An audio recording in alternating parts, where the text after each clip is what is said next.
$5,000 to billionaire. The dinner table that changed everything. Imagine this. A young girl is sitting at the dinner table with her family in Clearwater, Florida. But this is no ordinary dinner conversation. Her father looks at her and asks, "So, what did you fail at today?" Most kids would be embarrassed. But for Sara Blakely, that question became the foundation of a billion-dollar empire.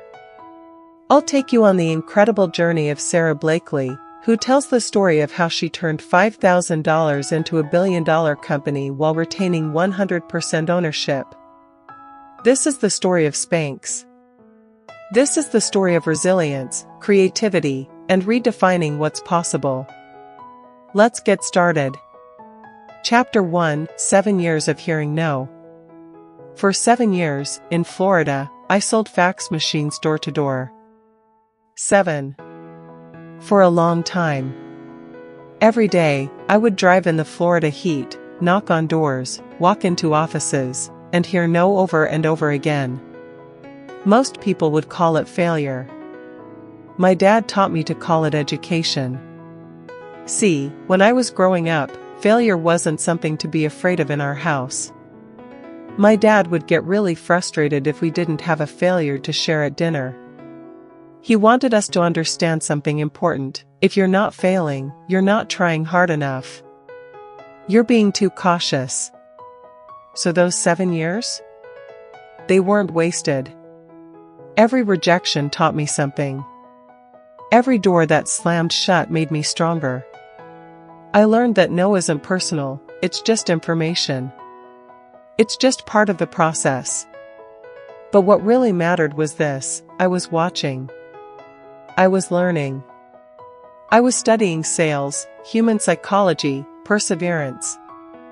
I didn't know it at the time, but I was getting a PhD in resilience that was more valuable than any other business degree. And then one night, everything changed. I was getting ready for a party when something went wrong. Chapter 2: The idea no one believed in. I'm standing in my bedroom trying on different outfits. None of them work. Why? Because any pair of pants with regular underwear would show visible panty lines, but the control top tights were too hot and uncomfortable for open-toed shoes. So I did something crazy. I took scissors and cut the legs off a pair of control top tights. And it worked. It looked great, it felt good, it stayed in place. That's when I realized, I'm not the only woman with this problem.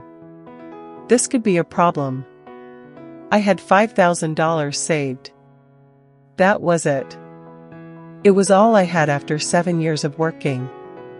I called my mom and told her my idea. She was supportive but cautious.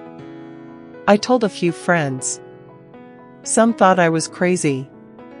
Who quit their job to sell pantyhose without legs? But I had learned something from all those years of hearing no. Other people's doubts don't define your limitations. Only you do. So I made a decision. I was going to start this company. I was going to do it with $5,000 of my own. And I was going to do it alone, no partners, no investors. I wanted complete control. Everyone in the business told me it was impossible. They said you needed investors. They said you needed capital to grow. They said you couldn't compete with the big brands without a lot of money. I listened to them. And I decided to prove them wrong. Challenge number 1: I needed a patent. The patent attorneys wanted thousands of dollars, which I didn't have. So I went to Barnes & Noble, bought a book on patents, and wrote my own patent application. It took months, but I saved thousands of dollars. Next, I needed a manufacturer. I called up hosiery factories in North Carolina. They all hung up or said no. They thought my idea was ridiculous. Why would anyone want to have pantyhose without a foot? So I drove to North Carolina. I showed up at these factories in person. I showed them the product. I explained my vision. They all said no again. All but one. Chapter 3: The Power of Preparation in the Face of Opportunity. A factory owner had 2 daughters. After I left his office, after he said no, he went home and told his daughters about this crazy woman who wanted to make footless tights. His daughters looked at him and said, "Daddy, that's really cool. You have to help her." He called me back. We set up a date. For 2 years, I worked day and night. I designed the packaging myself, that distinctive red packaging. I chose the name Spanx because I had learned that made-up words with a K sound stuck well in the minds of consumers. I couldn't afford marketing or advertising.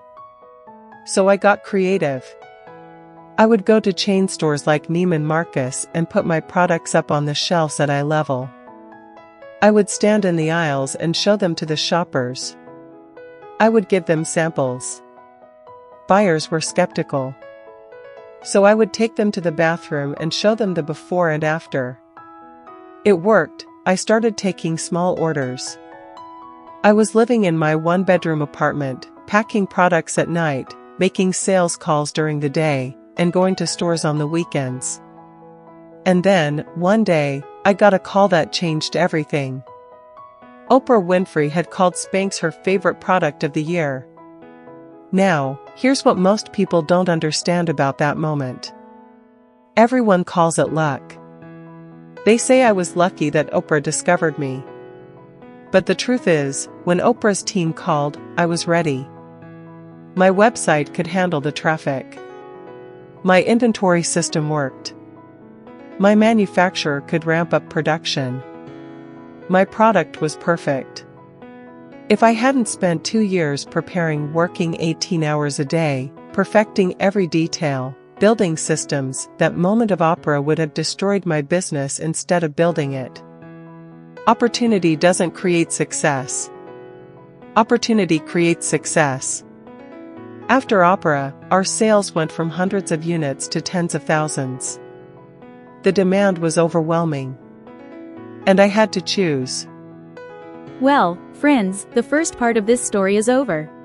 Be sure to subscribe to us for the next parts and don't forget to leave us your valuable comments. Until the next part, take care of yourself.